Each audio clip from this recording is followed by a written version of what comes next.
me what a cruise is like? Well, there's a yeah, no, I can't.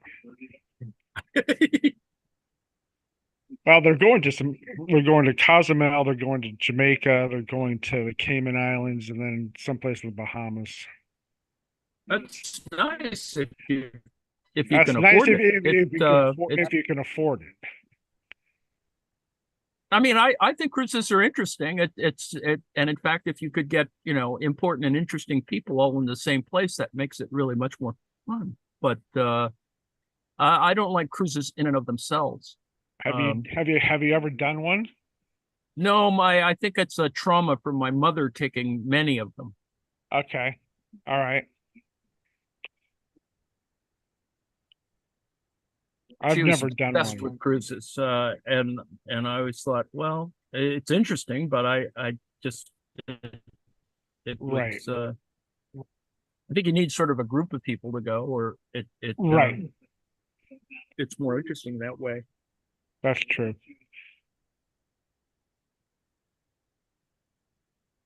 Well, let me not Then interrupt again, I you. get seasick, so it that's also part of it. In Right. fact, the last And time I was on a Lee, boat, and Lee, Joe yeah. says to say he's off mic. Oh, okay. Obviously, Well, we're Sylvie live is now. asleep. We're We're live. live. I've got a hello, everyone. It's the 31st of May, the first day of Trump convicted felon. Interesting, and if you've been watching the news, he's tried to double down on responding to it.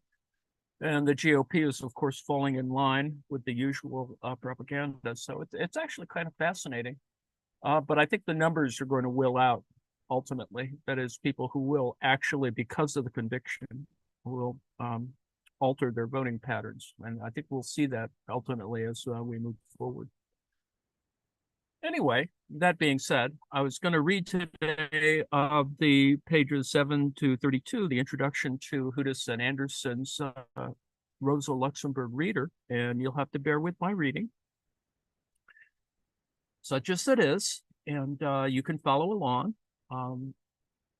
I can upload the pages, or you can view it on screen as you can see it here. On January 12th, 2003, over 100,000 people attended a rally in the Berlin suburb of Friedrichsfeld to commemorate the life and legacy of Rosa Luxemburg and Karl Liebknecht. It may come as a surprise that so many people turned out to commemorate these figures, yet who had been murdered by proto-fascist forces 84 years earlier. Yet the turnout was not completely unexpected, since it occurred in the midst of growing opposition around the world to the new stage of military intervention, signaled by the impending U.S. invasion of Iraq. Luxemburg and Liebknecht were among the most important anti-militarist figures in European history. And it is a testament to their enduring legacy that so many continue to view them as a rallying point amid the challenges of imperialist war and terrorism. The legacy of Rosa Luxemburg, 1871 to 1919, extends far beyond her contribution as an anti-militarist, however.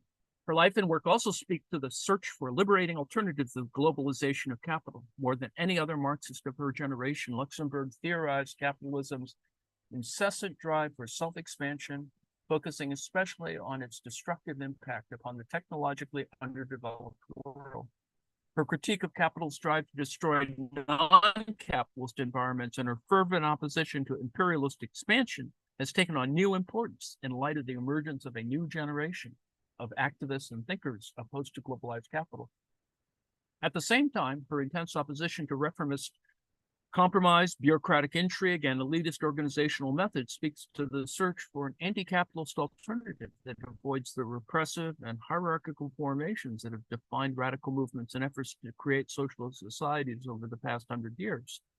Her insistence on the need for revolutionary democracy after the seizure of power addresses some of the major unanswered questions of our time, such as, is there an alternative to capitalism? Is it possible to stop global capital's drive for self-expansion without reproducing the horrors of bureaucracy and totalitarianism? Can humanity be free in an era defined by globalized capitalism and terrorism? Finally, Her position as a woman leader and theoretician in a largely male-dominated socialist movement has prompted some new reflections on gender and revolution. This reader shows the full range of Luxemburg's contributions by including, for the first time in one volume, substantial extracts from both her economic and political writings. Several key texts here translated into English for the first time deal with: one, the impact of capitalist globalization on pre-capitalist communal forms of social organization; number two, women's emancipation as an integral dimension of socialist transformation; and number three, critiques of the hierarchical organizational methods that have defined so much of the history of Marxism. Finally, our selections from her correspondence attempt to convey her humanism and depth of vision. As a whole, this reader aims to provide a resource for those trying to rethink the problems of radical social transformation today. Let me make an aside for the moment here before I start. With section 1, it is, I think, really important to rethink what the New Left brought to post-war Marxism, the kind of turmoil in the post-Stalinist era. It's really important. It still exists. It is still problematic. You can see it in the organization of smaller sectarian groups, like, for example, Democratic Socialists or in America, and numerous European versions of these matters. And there is this kind of fragmented sectarianism that is problematic and makes it very difficult to organize social movements. But I think these things are changing, much like the climate is. Okay, back to number 1. Rosa Luxemburg was one of the most original characters ever to participate in the socialist movement. Born on March 5th, 1871, to a Jewish family in Zamość in the Russian-occupied part of Poland. She joined the revolutionary movement as a teenager, becoming active with Proletariat, one of the first organizations of Polish Marxists. She was smuggled out of Poland in 1889 when the group was crushed by government forces. She attended the University of Zurich from 1889 to 1897, where she wrote a doctoral dissertation entitled The Industrial Development of Poland. Her activity in Polish revolutionary emigre circles in Switzerland and France in the early and mid-1890s already displayed the characteristics of political independence and theoretical assertiveness, for which she later became renowned. In 1893, she attended the Third Congress of the Second International in Zurich, where she encountered such luminaries as Friedrich Engels and Georgy Plekhanov, the founder of Russian Marxism. She argued against self-determination for Poland, insisting instead on strict proletarian internationalism, a position that placed her in direct opposition to the most prominent socialist figures of the time, as well as to Marx's own writings on Poland. It was also in Zurich in 1890 that Luxemburg met the Polish revolutionary Leo Jogacic, who became her comrade and lover for the next 17 years and remained a close colleague until the end of her life. Jogacic, who joined the socialist movement in Vilna in 1885, was an outstanding strategist and organizer in the Polish, the Russian, and later the German revolutionary movements. He worked closely with Luxemburg on many fronts, from offering constructive commentary on drafts of her articles and essays to propagating their ideas through tireless behind-the-scenes organizational work in the revolutionary underground. As the Luxemburg scholar Felix Tick has noted, the importance of Jogacic's contributions have tended to be underestimated, in part because he published little under his own name. Yet he too was an original character.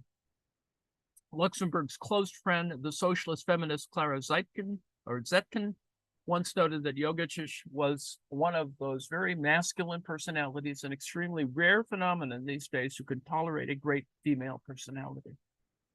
The passionate and stormy relationship between Luxemburg and Jogacic, both during and after their period of intimacy, reveals much about Luxemburg as woman, as thinker, and as revolutionary. As she once noted, "I cleave to the idea that a woman's character doesn't show itself when love begins, but when it ends."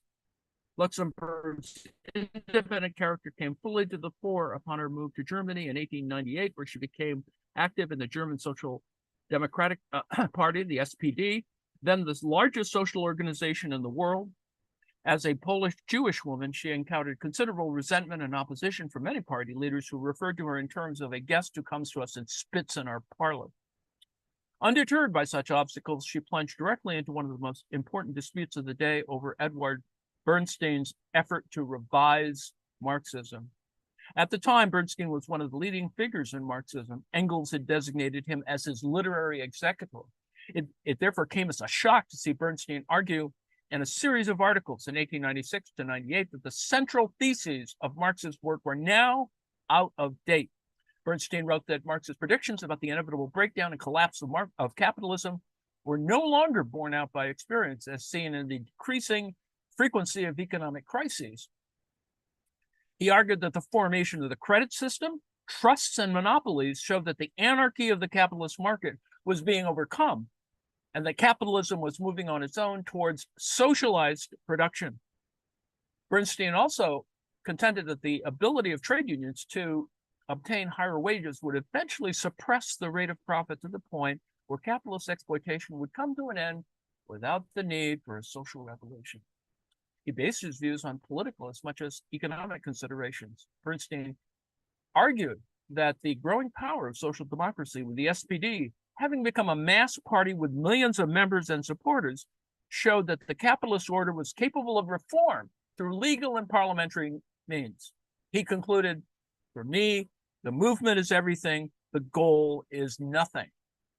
Luxemburg's response to Bernstein in her Social Reform and Revolution of 1899 remains one of the most creative answers to the illusions engendered by the apparent stability of capitalism. She argued that the achievement of legal or political equality under capitalism does not and cannot resolve the underlying social antagonisms of a system based on value production, class exploitation, and wage labor. She did not counterpose reform to revolution. She supported the extension of democratic rights through legal means. However, she argued that the achievement of genuine democracy was impossible within the framework of capitalist relations of production. As she later put it, social democracy has always contended that full democracy, not formal democracy, but real and effective democracy is conceivable only when economic and social equality, i.e., a socialist economic order, has become a reality. On the other hand, the democracy of a bourgeois national state is, in the last resort, always more or less humbug. Luxemburg also argued that Bernstein's economic arguments were groundless because he viewed society from the standpoint of the individual capitalist or individual units of capital rather than grasping capitalism as a totality. For instance, the credit system may enable individual firms to overcome some of the anarchic features of market competition by helping to expand the productive apparatus. The credit system exacerbates the disproportion in power and privilege between those who own capital versus those who are employed by it. Socialized production within capitalism, Luxemburg argued, does not free capital of its inherent contradictions, but only pushes them to a higher level. Furthermore, she argued the socialized production achieved under capitalism is not sustainable. She wrote, capital, already pretty much socialized through capitalist organization, will tend to revert again to the form of private capital. By focusing on particular units or aspects of capital instead of the nature of capitalism as a whole, Bernstein fell into the vulgar empiricism of mistaking temporary changes and variations in the system for the law of motion of capital itself. Far from stabilization, she wrote, one result of capitalist relations at the level of international politics is the ever greater danger of war. For developed capitalist nations, are states pushed to war precisely as a result of their equally advanced capitalist development. Reform or revolution provided Luxemburg with an instant reputation as a leading figure in the fight against reformist tendencies in the Second International.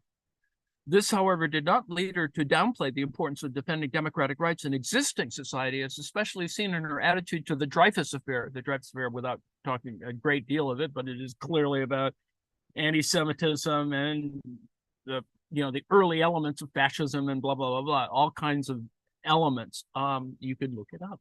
Luxemburg rarely commented on matters of concern to Jews, although she did contribute to the Jewish Bund's publication Der Jiddische Arbeiter, beginning in 1899. Nevertheless, she fully supported the campaign to defend Captain Edward Dreyfus from the anti-Semitic attacks of the French right. In contrast to a number of French Marxists, such as Jules Auguste, who refused to in the controversy on the grounds that the Dreyfus affair had nothing to do with the proletariat, Luxemburg supported the French socialist Jean Jaurès in his passionate defense of Dreyfus. However, she did not agree with Jaurès that the ability of socialists and liberals to work together on the Dreyfus case defense showed that the political distance between them had narrowed. She fervently opposed any kind of rotten compromise with the liberal bourgeoisie, even when it brought socialists to power. In contrast to Jaurès, Luxemburg sharply condemned the decision of French socialist leader Alexandre Mitterrand to join the government of René Waldeck-Rousseau as Minister of Labor in July 1900. The Minister of Defense in the same government was the butcher of the Paris Commune, General Gaston de Gallifret. In 1904, the Amsterdam Congress of the Second International condemned all forms of socialist participation in bourgeois governments. Luxemburg had a right to think that she had won the battle against revisionism. In fact, the reality is much more complex. Bernstein was not off base in arguing that his revisionist views were in line with the SPD's actual practice. The SPD's reformist approach was seen as its reluctance to take a firm stand against imperialism and its increasing reliance on parliamentarianism. Yet the extent of its accommodation to existing society was papered over by the tendency of SPD leaders like August Bebel and Karl Kautsky to lambaste revisionism in theory, even as they accommodated it in practice. This duality was rooted in the structural position of the SPD as a mass party. What mattered above everything to the leaders of the SPD was organization. The continuous growth of the party was seen as the condition for creating a socialist society and as a measure for the waning of the capitalist order. As J.P. Nettle, author of the most comprehensive biography of Luxemburg, put it, the party's sole purpose was growth. Its overall outlook tended to merge together two things were not necessarily the same: SPD membership growth and the proximity of systemic collapse. For as it turned out, SPD reformist policies helped in the long run to integrate parts of the working class into the system. Luxemburg may have underestimated the dangers implied by the SPD's structural position, for she believed that mass pressure from below would eventually act as a corrective by forcing the party to the left. That is exactly what she felt was on the agenda when the 1905 revolution erupted in Russia. Luxemburg had continued her work in the Polish and Russian movement, while in Germany, heading with Jogash the Social Democracy of the Kingdom of Poland, that is the SDKP, and its successor party, the Social Democracy of the Kingdom of Poland and Lithuania, the SDKPIL. She tried to affiliate the Polish organization to the the Russian Social Democratic Party, the RSDRP, and took an active role in the Russian revolutionary affairs. The emergence of outright revolution in Russia in 1905 gave all of this new urgency. There's a military mutinies at the same time, partially as the Russo-Japanese War and a variety of other things. But you can see that this is these are pretty vital times. But the 1905 mutiny or revolt was not significant enough but would clearly define the issues that would emerge later in the Russian Revolution itself. As of September 1905 SPD Congress in Jena, she stated, day by day, we're reading news of revolution in the papers, we're reading the dispatches, but it seems some of us don't have eyes to see or ears to hear. She viewed the novel feature of the 1905 revolution, the spontaneous emergence of the political mass strike, not only as a tactic for Russia, but also as a universal form of struggle for a future German revolution as well. With that in mind, she went to Warsaw in December 1905 to participate in the revolution.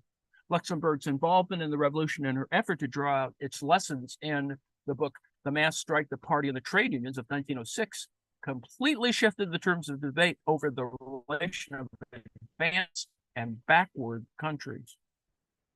No longer was industrially developed Germany, with the best organized socialist party in the world, considered to be more advanced than Russia, where a unified Marxist party, the RSDRP, had been formed only a few years earlier in 1898. With the political mass strike she held, the Russian workers were ahead of their counterparts in Western Europe in initiating a new revolutionary perspective. Moreover, organization no longer took precedence over spontaneity. The spontaneous emergence of the mass strike as the engine of revolution, which was not anticipated by any organization, proved that the masses do not exist to be schoolmastered. The unbridled radicalism of the Russian workers also convinced her that revolution is everything. All else is bilge. She universalized the lessons of the revolutionary experience in the mass strike pamphlet, which she composed in Kokkola, Finland, where she also had discussions with Lenin and other participants in the revolution. Luxemburg and Lenin had a number of political differences, especially over the national question, given Lenin's support for self-determination of oppressed nation. This is the issue of liberation, national liberation struggles. Luxemburg also disagreed with what she considered to be Lenin's overemphasis on organizational centralism. Their views largely coincided, however, on the 1905 revolution and its international ramifications. In May and June 1907, Luxemburg attended the Congress of the RSDRP in London, where she sharply criticized the Mensheviks for tail-ending the liberal bourgeoisie and affirmed her support for the overall approach of the Bolsheviks. This will come back, of course. Most importantly, she sought to relate the lessons of the 1905 revolution directly to the legacy of Marx, stating, "The Russian social democracy is the first to whom has fallen the difficult but honorable task of applying the principles of Marxist teachings, not in a period of quiet parliamentary course in the life of the state, but in a stormy revolutionary period." And the full text of the speech is chapter 7. Upon her return to Germany, Luxemburg worked tirelessly to concretize the ferment that the 1905 Russian Revolution had unleashed inside the German working class, as she often insisted, not through formal prohibitions or through discipline, but only by the maximum development of mass action, whenever and wherever the situation permits, a mass action which brings into play the broadest masses of the proletariat. Only in this way can the clinging mist of parliamentary cretinism, of alliances with the middle classes, and the rest of the petty bourgeois localism be gotten rid of. Well, this perspective made her one of the most popular speakers to German working class audiences. It also brought her into, as you can imagine, into increased conflict with the SPD leadership. And I think you saw that in last night's, or night before last, biopic. In a letter to Clara Zetkin in early 1907, Luxemburg wrote, "Since my return from Russia, I feel rather isolated. I feel the irresolution and the pettiness of our whole party more glaringly and more painfully than ever before." As early as February 1906, the SPD had secretly granted autonomy in all matters pertaining to trade unions to the largely reformist union leaders, who vigorously opposed the idea of a mass strike. Then in the 1907 elections, the SPD's seats in the Reichstag fell from 81 to 43. And the party responded by muting its radical demands in order to focus everything on electoral politics. Luxemburg retorted, "German party life is nothing but a bad dream, or rather a dreamless, leaden sleep."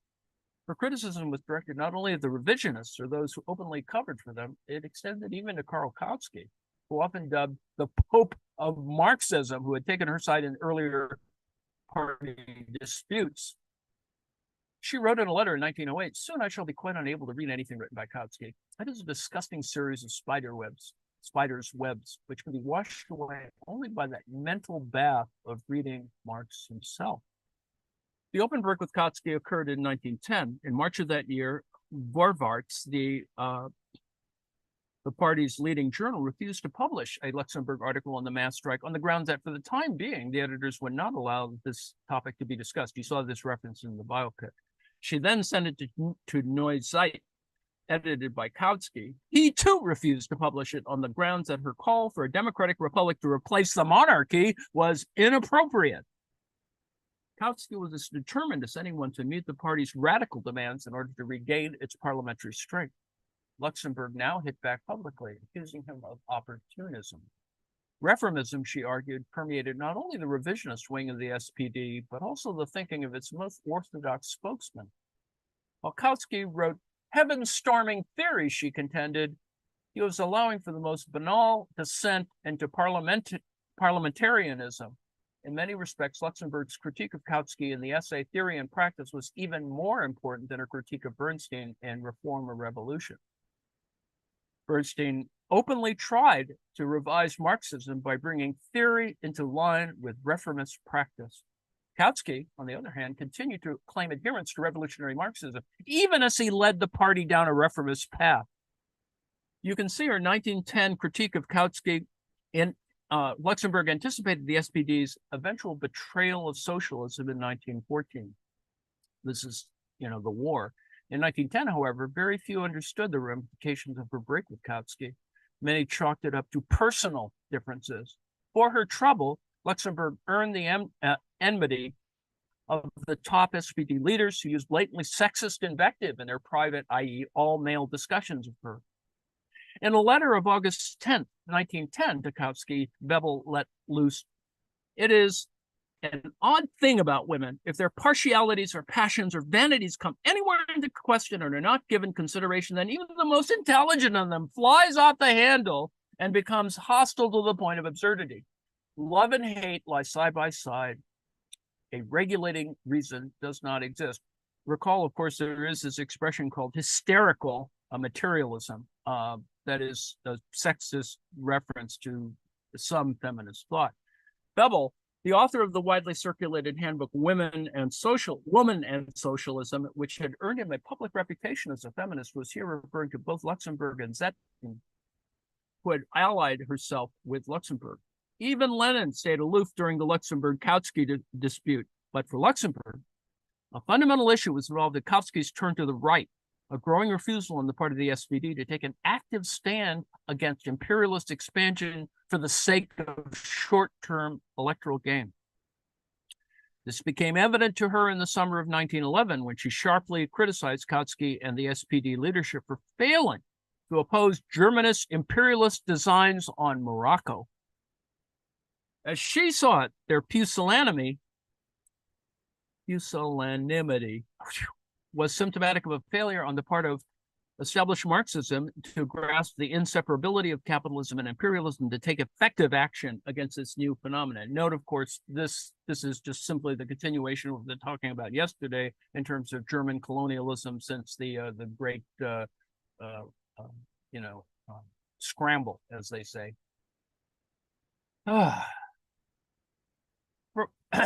From the moment she entered the Marxist movement, Luxemburg was renowned as a principled internationalist. Even before the term imperialism was coined, she wrote in 1899. Around 1895, a basic change occurred in world politics. The Japanese War opened the Chinese doors, and European politics, driven by capitalist and state interests, intruded into Asia. This is a whole period where you get certain types of expansion, not only in terms of European colonialism in Asia, but Japanese colonial expansion around Asia. From that, the European antagonisms in Africa have received new impulses. There, too, the struggle is breaking out with new force. Fashoda, Delagoa, Madagascar. It's clear that the dismemberment of Asia and Africa is the final limit beyond which European politics no longer has room to unfold. There follows then another such squeeze as has just occurred in the Eastern question, and the European powers will have no choice other than throwing themselves on one another until the period of the final crisis sets in within politics. In addition to attacking imperialism in general, in the ensuing years, Luxemburg actively opposed German imperialism's effort to exterminate the Nama and Herero peoples in modern-day Namibia. Remember, we talked about that yesterday, insisting that the Negroes in Africa, with whose bodies the Europeans play a game of catch, are just as near to me as the suffering of the Jews. Beginning in 1907, when she was invited to teach the SPD's party school in Berlin, an opportunity arose for her to analyze theoretically the ramifications of imperialism. In connection with her lectures on economic theory and history, she began working on a book entitled Introduction to Political Economy, left unfinished at her death. Luxemburg biographer Paul Froelich writes that based on her correspondence, we know that the general plan of the whole work, which was to have included the following chapters, was economics, social labor, primitive communist society, feudal economic society, the medieval town and the craft guild, commodity production, wage labor, the profit of capital, and the crisis. In the summer of 1916, the first 2 chapters were ready for printing, and the other chapters already in draft. However, only chapters 1, 3, 6, and 7 and 10 could be found among her literary remains. The surviving text, only a small of which has ever been published in English, runs some 250 printed pages, far from a standard introduction to political economy. About half of the surviving text, which has been published in German and French, concerns not early or modern capitalism, but primitive communism in a diverse group of pre-capitalist societies. You can see what that means, that the kind of primitive accumulation problem. These include not only early European societies like ancient Greece or the early Germanic tribes, but also a wide variety of non-Western societies, some of them still functioning, albeit in decline, in Luxemburg's own lifetime. The Russian Mir, remember we talked about the Russian Mir before, the village community that Marx begins to look at in the later years of his life. The traditional villages of India, Marx also looked at that. The Lunda Empire of South Central Africa, the Kabilas of North Africa, the Australian Aborigines, the Bororo of the Amazon, and the Inca Empire. In one of the few treatments to date of this part of Luxemburg's work, Michael Lowy writes, in relying on the work of the Russian historian Maxim Kovalevsky, something in which Marx also had a lively interest, with Luxemburg insisted on the universality of agrarian communism as a general form of human society at a certain level of development that one finds as easily among the American Indians, the Incas, the Aztecs, as among the Kabilas, the African tribes, and the Hindus. The Peruvian case seemed particularly significant to her. Luxemburg was trying to grasp the external as well as internal factors that brought about the dissolution of pre-capitalist communal formations. Instead of emphasizing the backwardness of such formations, she singled out their extraordinary tenacity and stability, their elasticity and adaptability. Communist ownership of the means of production, she wrote, afforded as the basis of a rigorously organized economy the most productive social labor process and the best assurance of its continuity and development for many epochs. European imperialism destroyed the world's remaining indigenous communal formations.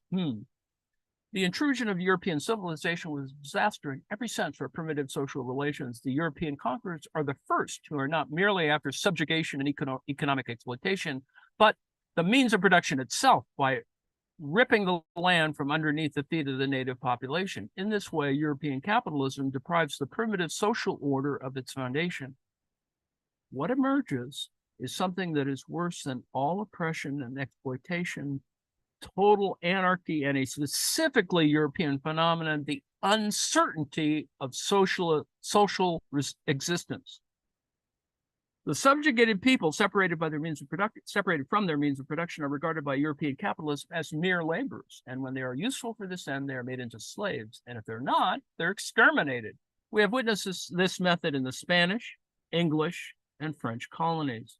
Before the advance of capitalism, the primitive social order, which outlasted all previous historical phases, capitulates. Its last remnants are eradicated from the earth, and its elements, labor power and means of production, are absorbed by capitalists.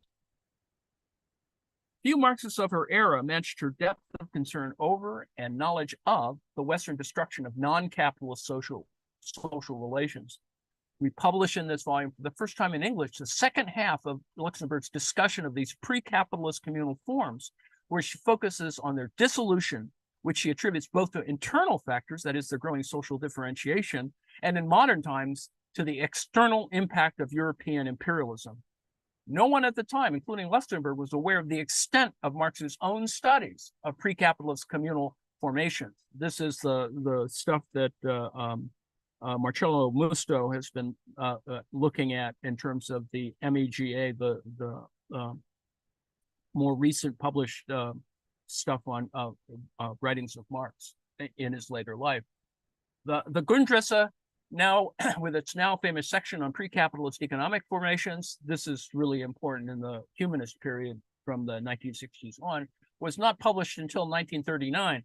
Marx's extensive writings during his last decade, that is the 1872 to 83, on communal formations in Russia, India, Java, North Africa, the Australian Aborigines and the Native Americans did not begin to be published until the 1970s, and many remain unpublished to this day.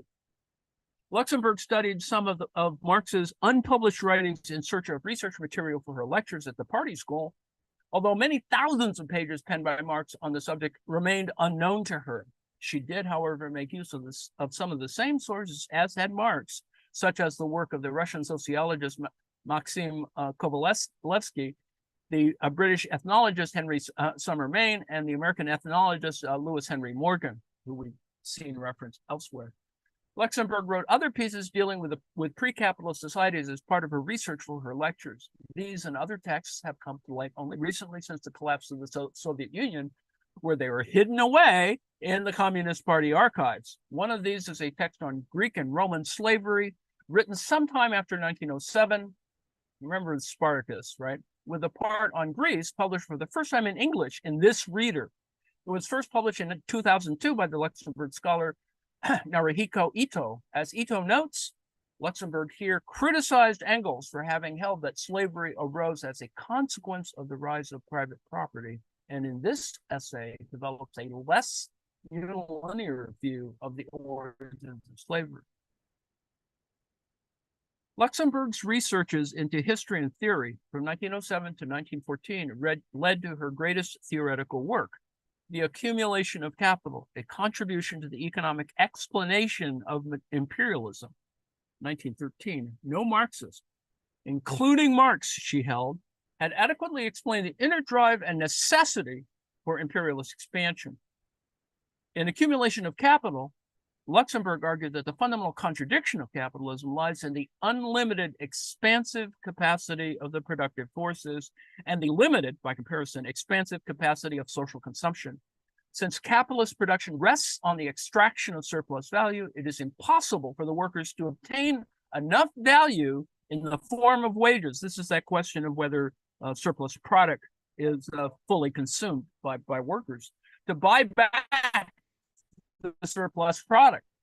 The same is true for the capitalists, who must invent ever larger amounts of surplus value in the productive process in order to obtain increased capital accumulation. It is simply impossible, she held, for workers and capitalists in a single capitalist society to realize the mass of surplus value. So how does capitalism realize surplus value and provide for continuous capital accumulation? The answer, she argued, is that a strata of buyers of the surplus product must be obtained from outside the capitalist societies in the pre-capitalist world. McDonald's, right? For everybody. The decisive fact is that the surplus value cannot be realized by sale either to workers or capitalists, but only if it is sold to such organizations, social organizations, or strata whose own mode of production is not capitalistic. Through this approach, she sought to show that imperialism and the destruction of pre-capitalist communal formations were not accidental features, but were organic to the very nature of capitalism, feature, not a bug. From the very beginning, the forms and laws of capitalist production aimed to comprise the entire globe as a store of productive forces. Capital, impelled to appropriate productive forces for production for purposes of exploitation, ransacks the whole world. It procures its means of production from all corners of the earth, seizing them, if necessary, by force from all levels of civilization and from all forms of society. It becomes necessary for capital progressively to dispose ever more fully of the whole globe, to acquire an unlimited choice of means of production with regard to both quality and quantity, so as to find productive employment for the surplus value it has realized. Luxemburg's approach involved a challenge to Marx's theory of accumulation, as expressed in the diagrams on expanded reproduction in volume 2 of Capital. For those who don't recall it, remember it's Department 1, Department 2, and multiple circuits of Capital. Marx there assumed, for the sake of simplicity, a single capitalist society composed solely of workers and capitalists, from which foreign trade was excluded. The assumption flowed from Marx's view that the mass of surplus value is realized not by personal consumption, but by the continuous expansion of constant capital, especially in the form of machinery. This is that technological Promethean bias. His point was that the entirety of surplus value earmarked for capital accumulation need not yield an equivalent in monetary form. This is that question of money, transformation of abstract labor into money. It is possible, Marx held, for much of surplus value to be realized directly without having to take the form of money and be consumed by live people. Luxemburg sharply criticized this approach, arguing that Marx's diagrams on expanded reproduction implied that capital accumulation could occur without crises of disproportionality or objective limits. She found this to be deeply disturbing, since it indicated to her that the theory of expanded reproduction failed to account for the inevitable collapse of capitalism. She therefore argued that Marx had made a fundamental error in assuming a closed capitalist society composed solely of workers and capitalism. This is essentially the uneven development. This is the fundamentals of the uneven development.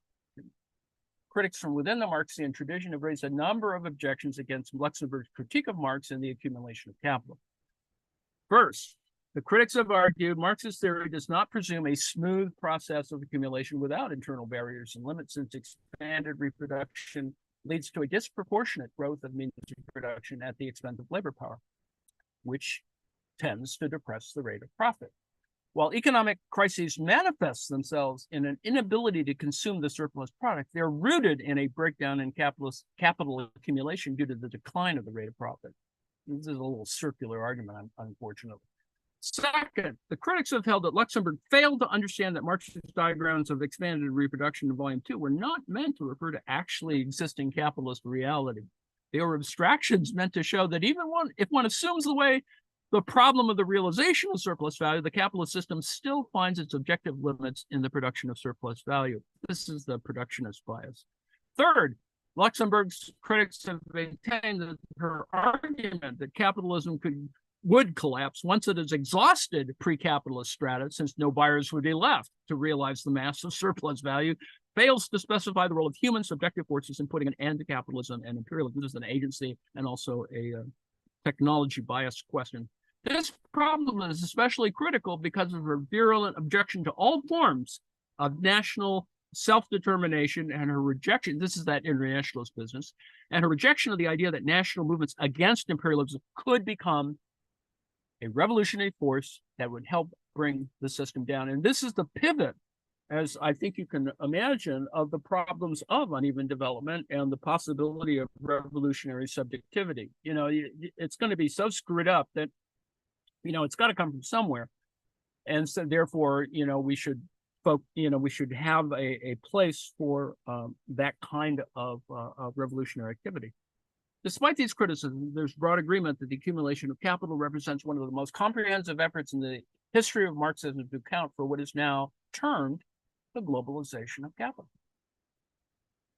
Few Marxists of Luxemburg's generation were as acutely aware as she of the devastating impact of imperialism upon the Third World and on its pre-capitalist communal formations in particular. Her devastating critique of the impact of French imperialism in Algeria, of British imperialism in India and China, of U.S. imperialism in the Pacific and Latin America, and of European colonialism upon Southern Africa remain a beacon of creative analysis. Moreover, her effort to tie imperialist expansion to the nature of capitalism has taken on new importance in light of the need to oppose the structural factors that are responsible for today's drive towards permanent war, i.e., Israel, Gaza, Ukraine, Russia, blah, blah, blah. As she wrote in The Accumulation of Capital, an anti-critique, the belief in the possibility of accumulation in an isolated capitalist society, the belief that capitalism is conceivable even without expansion, is the theoretical formula for a certain definite tactical tendency. This conception tends to regard the phase of imperialism not as a historical necessity, not as a decisive contest between capitalism and socialism, but as the malicious invention of a certain number of interested parties. It is bent on persuading the bourgeoisie that imperialism and militarism are detrimental, even from the standpoint of bourgeois interests, and on thus isolating the alleged handful of benefiting parties so they can form a block between the proletariat and the broad straight of the bourgeoisie with a view to damping down imperialism, starving it out by partial disarmament and removing its sting. Luxemburg remains the best known. I'll just end it right there. We're on section 3. I'll read 3 and 4 tomorrow. I've yammered far too long, and I hope I haven't put at least one person has observed, put them to sleep. Are there questions? Not that I can answer any of these peculiar theoretical questions. And I will now look at the chat.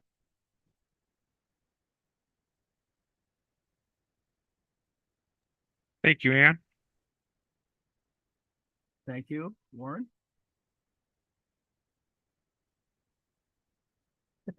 Going live. We're live. We're live on YouTube. Live. We're still live. We should probably get off in a moment if we reach the extent of our questions. Are there any questions, comments? I think that's the reason why people have returned to reading Rosa Luxemburg, because she does represent, in a different form, and in a continuous critique. This is, her opposition to Bernstein is no different, I would assert, than the questions raised by the Frankfurt School. In a different context, of course, and I'm sure if Luxemburg had lived, that she would be probably a part of the Frankfurt School in terms of this larger set of kinds of questions, and Marxism would be in a different place probably relative to Frankfurt. So that's kind of interesting. So the threads that you can see here, the emphasis on the later writings of Marx that people are coming to and are now being seen as important relative to the idea of primitive accumulation. It's an important part of this sort of larger uneven development model, as well as the larger critique that transcends, the basic arguments of Capital Volume 1, 2, and 3, but still using it as a foundation to see that we have to look at these larger capital forms and multiple capital forms. It's not one big totalizing capital, but rather a complex of all these little variations moving all at the same time, and seemingly very complicated, but not really very complicated once you sort of, disentangle some of them. Well, first of all, thank you again, Anne. Why do you, what do you think she shares with the Frankfurt School? The opposition to Bernstein, probably, mainly the kind of anti-reformist, anti-revisionist thought, I would assert. The emphasis on what the right wing has referred to as cultural Marxism, which is just simply reactionary construction. Questions of the importance of certain ideas, immanent ideas, dialectical ideas, in the formation of looking for reasons or explanations for countering revisionism and reformism. I guess we should read Martin Jay at some point and others on the Frankfurt School, simply because I think it's really important to look at what was going on at the same time, trying to explain the problems of why fascism, why Nazism succeeded. These are kind of fundamental questions. This is an underlying question. This same problematic that you see here described of the ultimate failure of the Weimar Republic is, who are you going to blame it on? Are you going to blame it on revisionism and reformism, the SPD's unwillingness to, get out there and in a militarist way wipe out the Nazis, at an early point, rather than, this what ultimately happened? It's trying to explain one of the underlying arguments, I would assert, this is Martin Jay's point, is to try and explain the rise of fascism, because it is clearly historical and it clearly has all these, problematic roots, anti-Semitism. I mean, all this sort of stuff is there. Right. I have heard critics of the Frankfurt School, making claims that it is sort of anti-Marxist, that it's drawing attention to aspects of Marx that are not helpful in advancing It's the same I would assert it's the same argument. The tension between, well, it doesn't have enough class, not enough class struggle, not enough working class, too elite, too institutional in some ways, too aesthetic in other ways. All of those problems are there, and I don't deny them. I would say that, if, and in fact, is that happening? No, it's in a couple of weeks. I'm part of a little study group on critical theory, and we're looking at Horkheimer and Adorno, and so I will have more to yammer on this in subsequent weeks. So speaking of Frankfurt School, yes, the critique is there. It's problematic. It looks stupid. And as I always refer to film examples, the Hail Caesar thing where Marcuse is in the room with the with the leftist screenwriters is, to me, probably the example of the problem of the Frankfurt School. No one knows. Anyway. That's an obtuse reference, and I will show it sometime in video. Well, yes, that would be good because I saw it and maybe I was on the wrong mood or something, but I didn't really get it. So well, maybe. I think that the Coen brothers sort of threw that in. It's sort of gratuitous, I suppose, to show the leftist business at during the time of just before the Red Scare. But I think they were being materialists and sort of showing that if you have a big studio at the beginning of the 50s, you're going to have, commies somewhere. Yeah.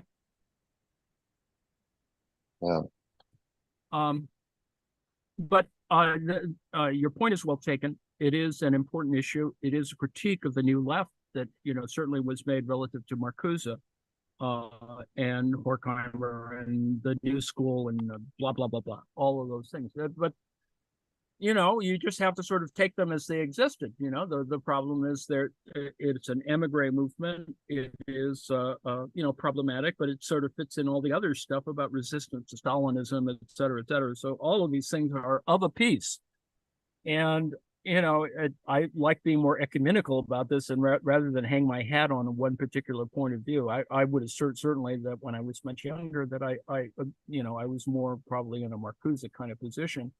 Not now, certainly. I mean, he had his own issues, and they're interesting, and they still relate in a theoretical way, anyway, to the stuff that Deleuze and Guattari are kind of did, and Hart and Negri. So I think the elements of the Frankfurt School still exist in certain forms in the current,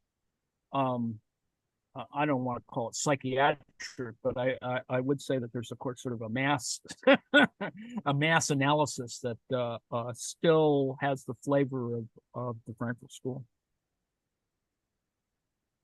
Well, I'm glad you said that, so we won't have to purge you now. Yeah. I still have my card. You can't take my card away from me. I'm a card-carrying member. Damn it. Okay. No, card-carrying membership is a big deal to some people. I don't get it personally. That's a fucking I'm not card. sure. I mean, it's not like an American Express card. No, it's certainly not worth as much. Anyway. All right, Joe, you can cut it off. I've now verged into the 6 o'clock hour, and we don't forget After Hours is on at 7. If you're listening to this now live, Twilight Zone is at 8:30. If John, if you want to talk a little bit about that, and let me tease because I suggested it, and I guess Joe thought it was a good idea. We're going to watch episode 1, season 1 of The Prisoner after Twilight Zone. Wow. Nice. You don't want to miss the Twilight Zone tonight. It's a good one. Telly Savalas Who loves you, baby? Who loves you, baby? Well, I'll tell you, you're not going to love him after this performance. It's a great performance. It's just the character he's portraying is not lovable. So it is, I would say, an iconic episode of the Twilight Zone, and you know, Twilight Zone has kind of horror, fantasy, and science fiction elements, and different episodes tilt one way or the other. So I guess I would say that this tilts a little more towards the horror end of the spectrum. And of course, when we get to Patrick McGoohan, you can remind us that Patrick McGoohan is a key figure in Columbo. That Oh, yes. because we'll do that on Sunday.